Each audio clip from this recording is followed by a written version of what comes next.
अध्याय 12 भक्ति योग। अर्जुन ने पूछा, जो आपकी सेवा में सदैव तत्पर रहते हैं या जो अव्यक्त निर्विशेष ब्रह्म की पूजा करते हैं, इन दोनों में से किसे अधिक पूर्ण माना जाए? श्री भगवान ने कहा, जो लोग अपने मन को मेरे साकार रूप में एकाग्र करते हैं और अत्यंत श्रद्धा पूर्वक मेरी पूजा करने में सदैव लगे रहते हैं, वे मेरे द्वारा परम सिद्ध माने जाते हैं। लेकिन जो लोग अपनी इंद्रियों को वश में करके तथा सबों के प्रति संभाव रखकर परम सत्य की निराकार कल्पना के अंतर्गत उस अव्यक्त की पूरी तरह से पूजा करते हैं, जो इंद्रियों की अनुभूति के परे है, सर्वव्यापी है, अकल्पनीय है, अपरिवर्तनीय है, अचल तथा ध्रुव है, वे समस्त लोगों के कल्याण में संलग्न रहकर अंततः मुझे प्राप्त करते हैं। जिन लोगों के मन परमेश्वर के अव्यक्त निराकार स्वरूप के प्रति आसक्त हैं, उनके लिए प्रगति कर पाना अत्यंत कष्टप्रद है।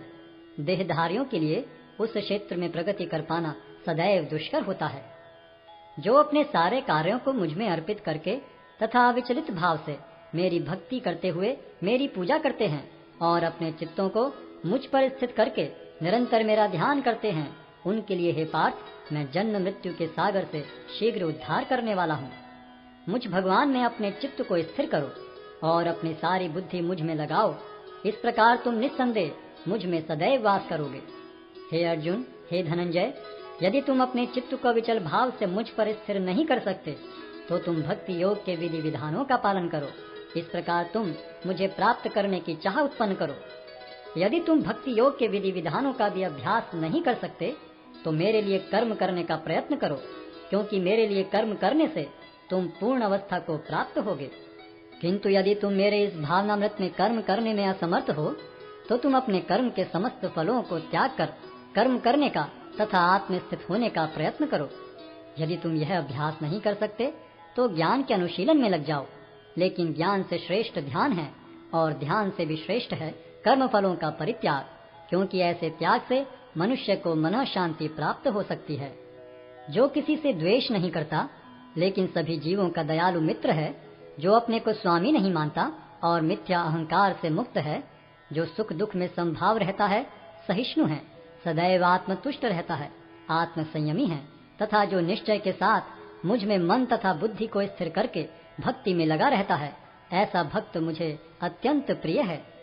जिससे किसी को कष्ट नहीं पहुंचता तथा जो अन्य किसी के द्वारा विचलित नहीं किया जाता, जो सुख दुख में भय तथा चिंता में संभाव रखता है, वह मुझे अत्यंत प्रिय है।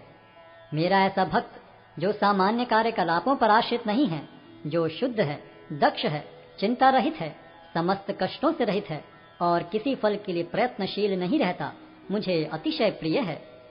जो न कभी हर्षित होता है न शोक करता है, जो न तो पछताता है न इच्छा करता है, तथा जो शुभ तथा अशुभ दोनों प्रकार की वस्तुओं का परित्याग कर देता है, ऐसा भक्त मुझे अत्यंत प्रिय है।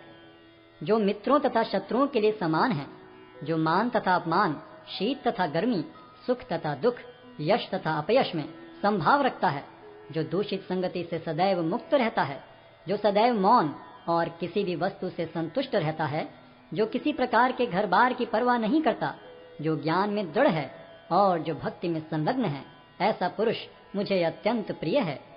जो इस भक्ति के अमर पथ का अनुसरण करते हैं और जो मुझे ही अपना चरम लक्ष्य बनाकर श्रद्धा सहित पूर्ण रूपेण संलग्न रहते हैं, वे भक्त मुझे अत्यधिक प्रिय हैं।